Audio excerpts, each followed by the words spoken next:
Welcome back to another technical deep dive here in the debug zone. Today, we're tackling a big question and breaking it down with insights from other users.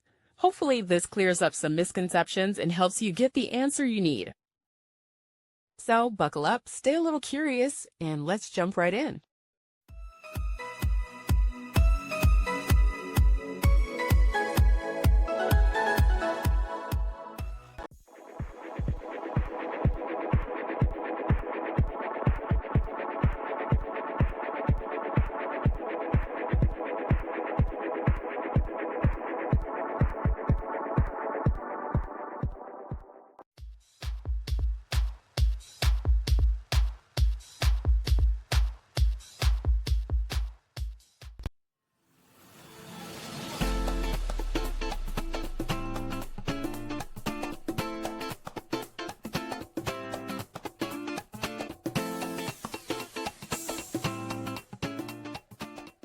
And that's a wrap.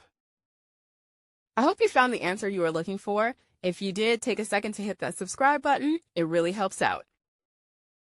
And let me know in the comments which solution worked best for you. See you next time in the debug zone.